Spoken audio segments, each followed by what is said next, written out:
Pwede bang mag-fruit shake at kumain ng smoothie sa low-carb way of eating?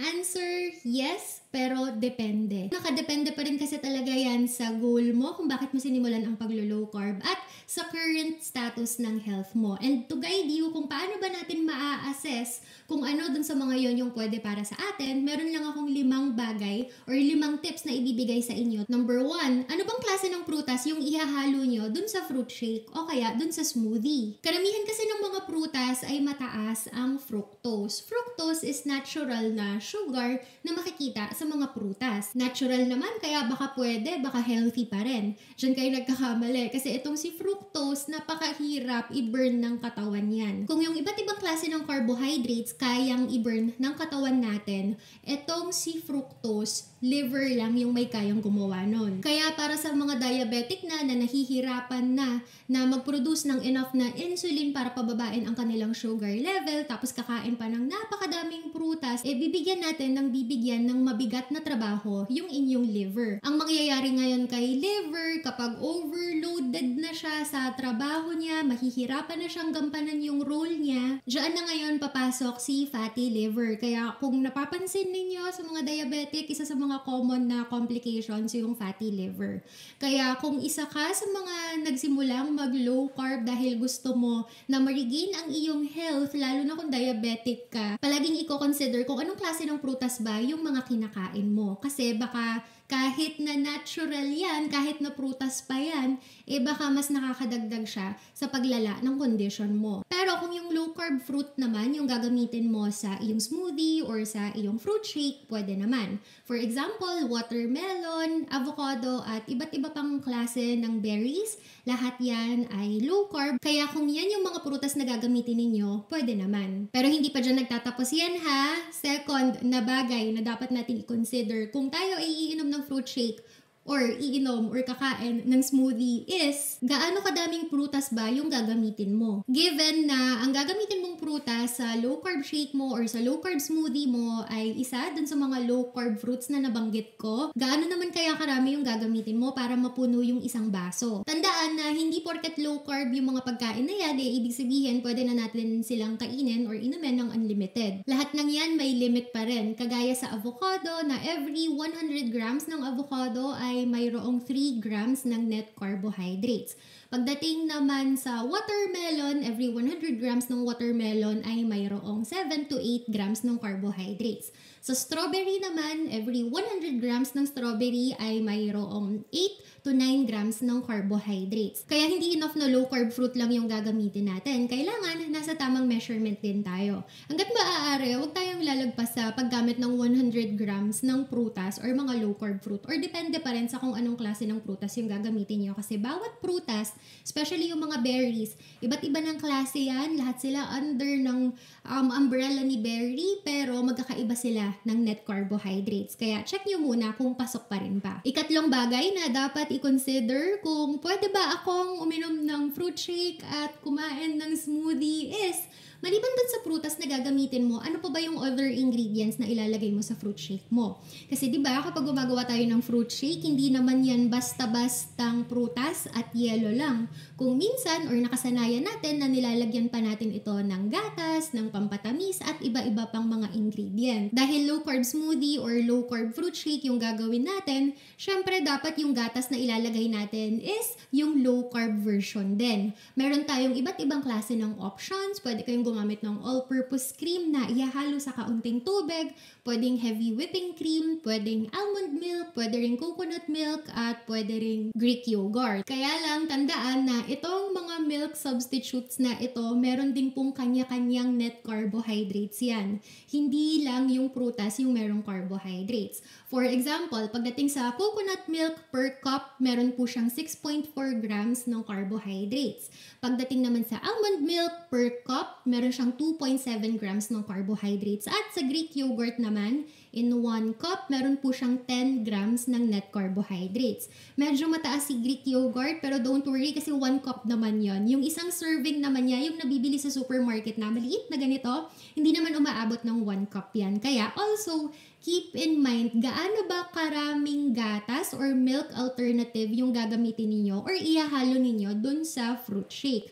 If, for example, nakapag-decide kayo na avocado fruit shake yung gagawin ninyo, which is the safest kasi siya yung may pinakamababang net carbohydrates sa lahat ng prutas. At para mabuo si avocado fruit shake, nakapag-decide kayo na gagamit na lang kayo ng 50 grams ng avocado. Since 100 grams ng avocado ay mayroong average na 3 grams ng carbohydrates, magiging 1.5 grams ng carbohydrates na lang yan. Tapos, nakapag-decide ka na ang ihahalo mo na gatas sa kanya ay almond milk. Tapos yung almond milk na ilalagay mo is kalahati lang din. 1/2 cup lang din. Diba per 1 cup nga merong 2.7 grams ng carbohydrates. So magiging half na lang din ulit yon. Kung ganun yung gagawin nyo, low carbohydrate pa rin yung drink na titimplahin nyo.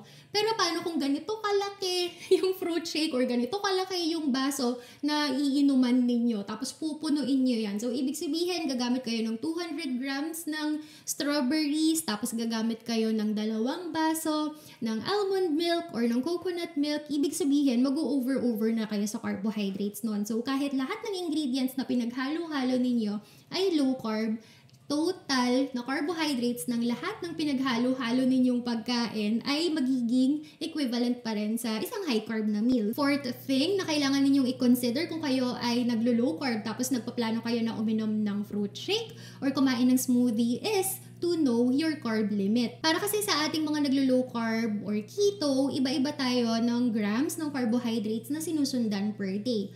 For some people, especially dun sa mga merong goal, either to lose weight or para maging healthy dahil may mga maintenance na iniinom, especially dun sa mga diabetic, pinaka-advisable yung 10 to 20 grams ng carbohydrates.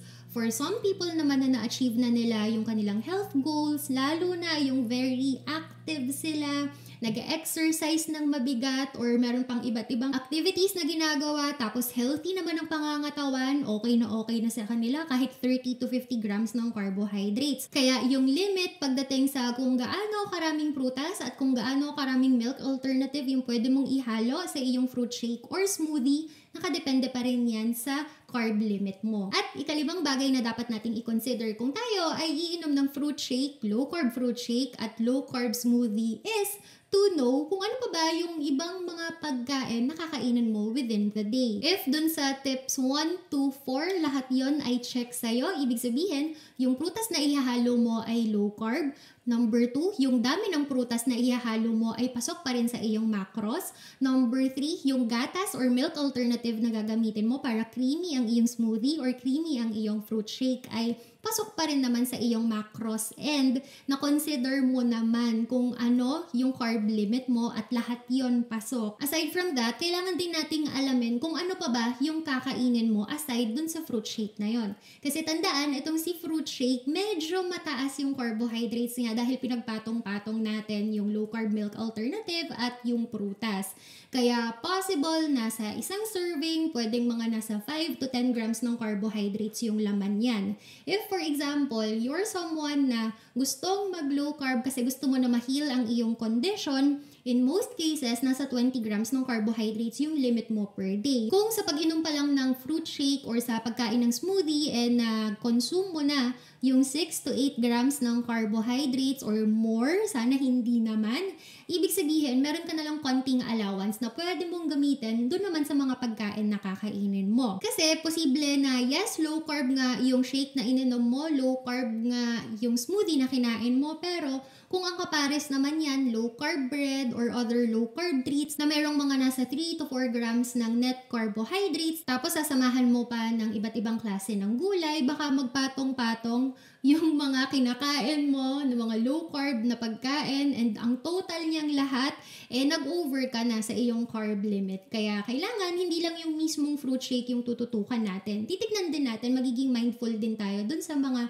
iba pang pagkain na kakainin natin maliban pa kay fruit shake or kay smoothie. Kaya pagdating dito sa pang last na tip para hindi na kayo mahirapan na mag-compute, ganito na lang ang gawin natin. Kung pasok naman sa inyong macros at pasok sa inyong low carb goals ang pag-inom ng fruit shake or pagkain ng smoothie, gawin na lang natin ito in moderation. Ibig sabihin, hindi po natin aaraw-arawin. Also, sa mga araw na tayo ay kakain ng smoothie or iinom ng fruit shake, siguraduhin natin na aside from that, clean low carb na lahat yung kakainin natin. For example, Sunday, gusto mo na mag-relax sa bahay kaya nagtimpla ka, gumawa ka ng fruit shake na ang ginamit mo ay watermelon.